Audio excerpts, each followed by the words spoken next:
Ever wonder what happens when an unassuming Hollywood actress quietly steps away from the limelight, only to become one of the most influential figures in American political history?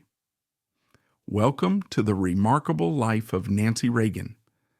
Born into the whirlwind of showbiz, she survived a nomadic childhood, befriended the camera, and then traded the silver screen for the high-stakes stage of the White House. Join us as we unravel her story, from the velvet gowns and sparkling galas to the behind-the-scenes power plays and deeply personal battles that shaped her legacy. Get ready to dive into the paradox of Nancy Reagan, a first lady who stood by her husband's side on the public stage while orchestrating so much more behind closed doors. Born in New York City on July 6, 1921, she entered the world as Anne Frances Robbins to parents who were, in many ways, living on the edge of show business and personal uncertainty. Her father, Kenneth Robbins, worked as a car salesman, a job prone to shifting fortunes and unstable pay. And her mother, Edith Luckett, was an actress with a taste for drama on and off the stage. The marriage didn't last. Before she even had the chance to form lasting memories of two parents under one roof, she found herself caught in the wake of divorce. Edith's life in the theater involved long stretches away from home, and that meant the child, soon nicknamed Nancy, bounced from one caretaker to another, never quite sure where she belonged. Restlessness became a theme in her early life. She was a quiet, observant child, often left to watch from the sidelines while the adults around her scrambled to keep their lives afloat. In 1935, an unexpected turn gave her a new anchor. Edith married Loyal Davis, a prominent neurosurgeon in Chicago, and he legally adopted Nancy. With that adoption came the stabilizing force she'd been missing: an affluent home, a more predictable environment, and the comfort of knowing exactly where she would sleep each night. She became Nancy Davis in name, leaving behind the rootlessness of her early years. Her new father was renowned in medical circles, respected enough to afford a standard of living that clashed with Nancy's memories of scrounging for money. She found herself attending girls' Latin school in Chicago, surrounded by peers who had grown up with privilege and routine.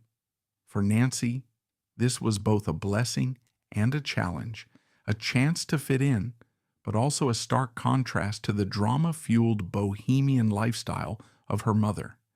Even if she was cautious, even shy, she had an innate gift for reading the room and adapting to it, a skill that would help define her in the decades to come. She graduated and went on to Smith College, choosing drama as her field of study. In those days, the idea of a respectable woman heading into acting could be met with skepticism, especially from society circles that expected their daughters to become teachers, secretaries, or full-time homemakers. Nancy's mother was thrilled, of course, the daughter following in her theatrical footsteps. But Nancy herself approached acting less like a bohemian art form and more like a disciplined craft. She studied lines, posture, and diction with care. People noted that while she was pleasant, she was not the type to chase headlines or tabloids. She possessed a sense of composure that could sometimes read as aloofness, a tendency to hold back. She wanted success and security, but she didn't hunger for the spotlight the way many starlets did. She craved steadiness in a profession known for anything but. After graduating from Smith in 1943, Nancy Davis made her foray into Hollywood. Between 1949 and 1956, she appeared in 11 films, modest roles that didn't skyrocket her into stardom. She was fine with that. She liked the paycheck, the camaraderie on set, and the chance to test her skills in front of the camera. But unlike some young actresses who clawed their way up the Hollywood ladder, Nancy seemed to be biding her time, looking for something bigger than mere celebrity. She was conservative in her personal life, one who preferred small gatherings to boozy late-night parties. Colleagues described her as reliable, never the type to cause a stir on set. And it was in that Hollywood world full of parties, contract negotiations, and union politics that she crossed paths with Ronald Reagan, then president of the Screen Actors Guild. A small administrative mix-up with blacklisting issues brought them together. A phone call led to dinner, and by the end of the evening, both sensed the beginnings of a bond that would reshape not just their lives, but American politics as well. They married on March 4th, 1952, and Nancy, then in her early 30s, discovered that the security she'd always longed for was attainable with Ronald by her side. He was charming, charismatic, a great storyteller, and had a vision for himself that far exceeded the average Hollywood actor's ambitions. She recognized in him a leadership quality, an almost presidential aura, long before anyone else spoke of him in those terms.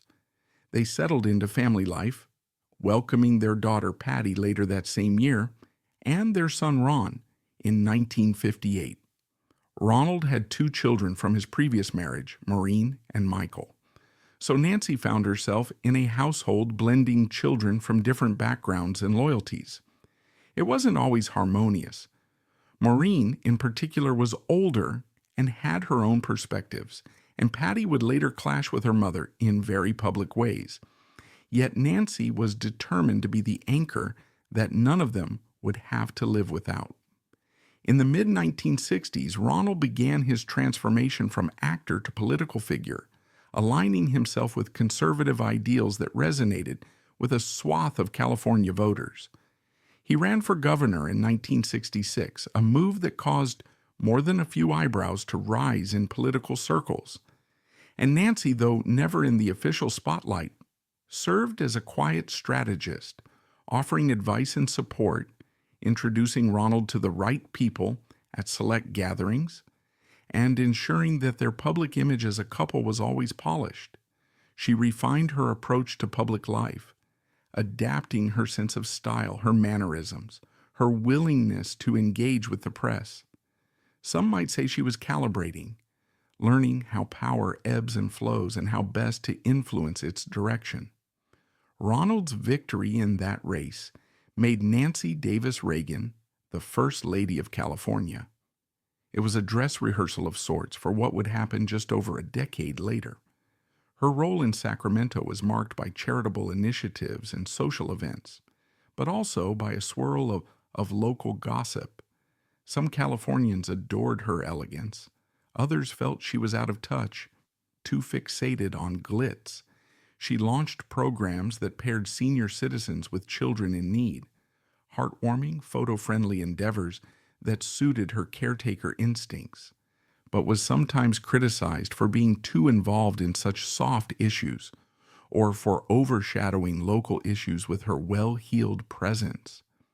Occasionally, the press would catch her wearing expensive designer outfits and question who footed the bill, an early glimpse of what would later become a national controversy during her White House years.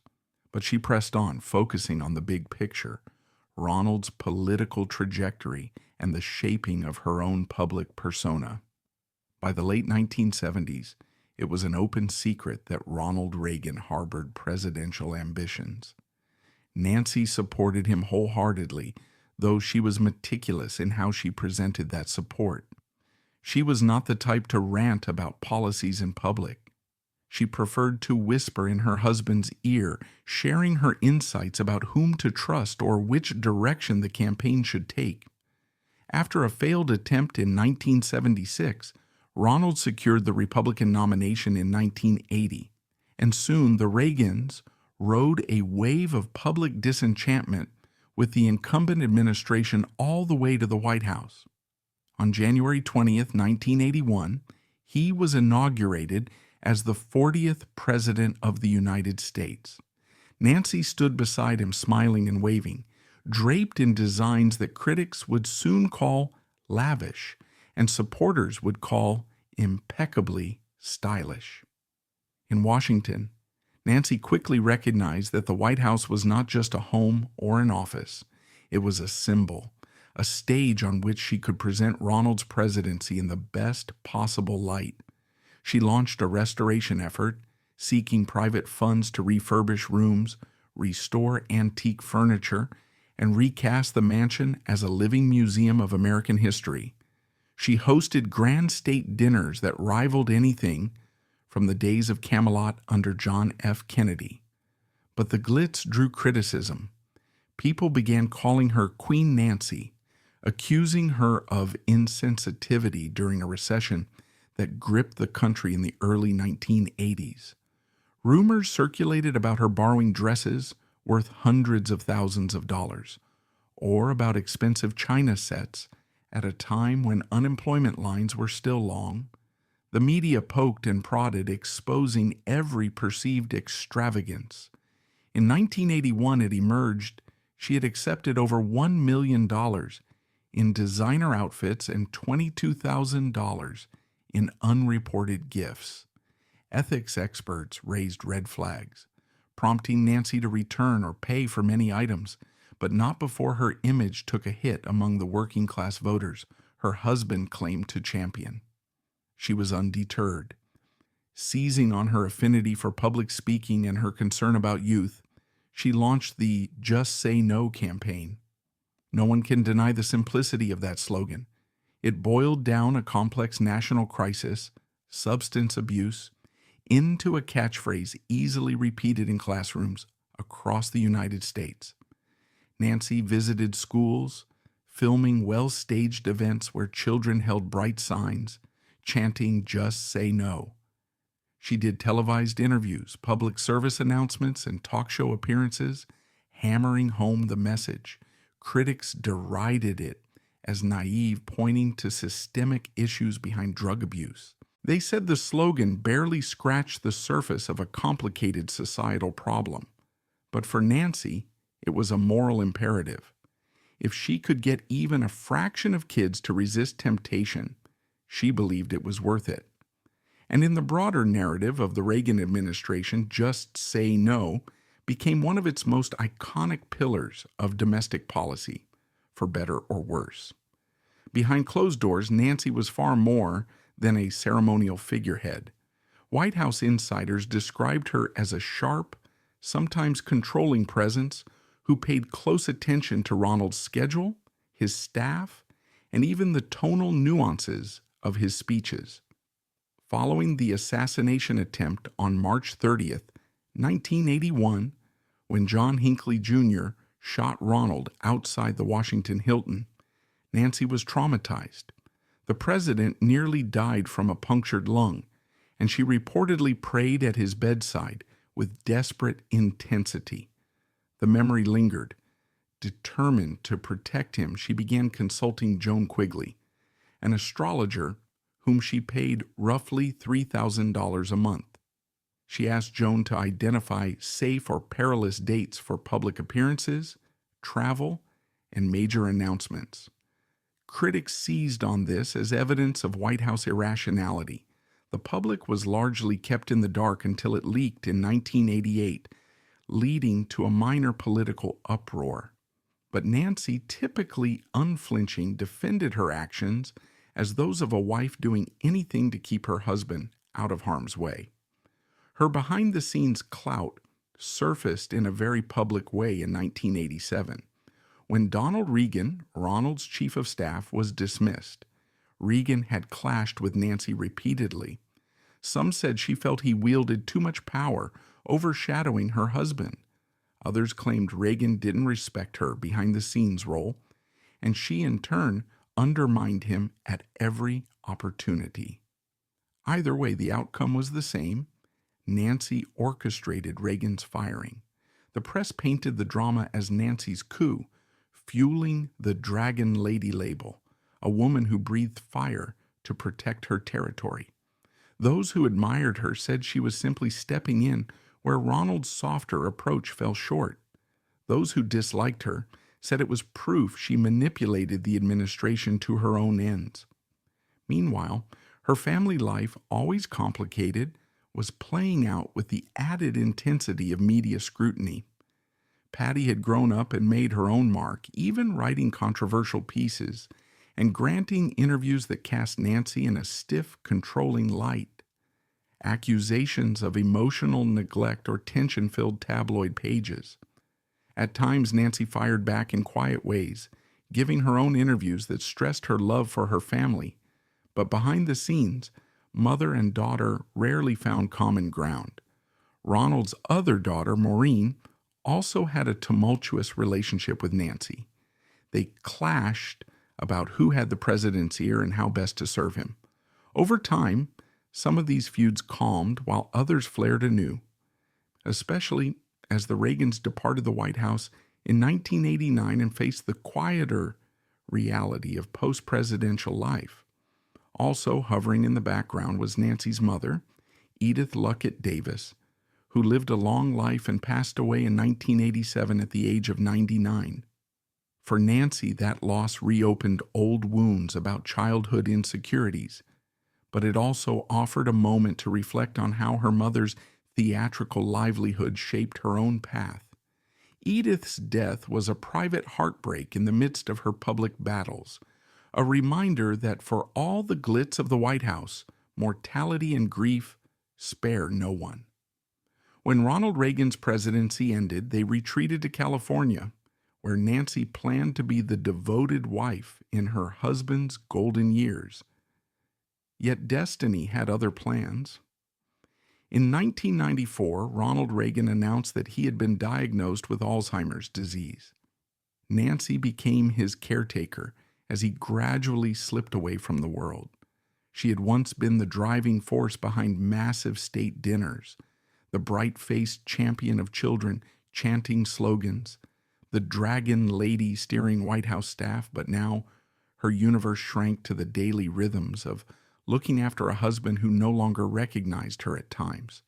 Friends said they'd never seen her more vulnerable or more devoted. Each day she tried to preserve Ronald's dignity, guiding him through the halls of their Bel Air home, quietly reminding him of names and faces. The heartbreak was immense. She told interviewers that losing someone to Alzheimer's is like losing them twice, once to the disease and again to death itself. Her daughter Maureen passed away in 2001 from melanoma. She and Nancy had experienced a rocky history, but in those final months, the two found a sort of peace. Nancy channeled her sorrow into funding melanoma research, possibly thinking back to the lessons she learned with Just Say No, that a single direct message can still resonate and help push forward awareness. She had lost her mother and a stepdaughter, and she was watching her husband vanish before her eyes.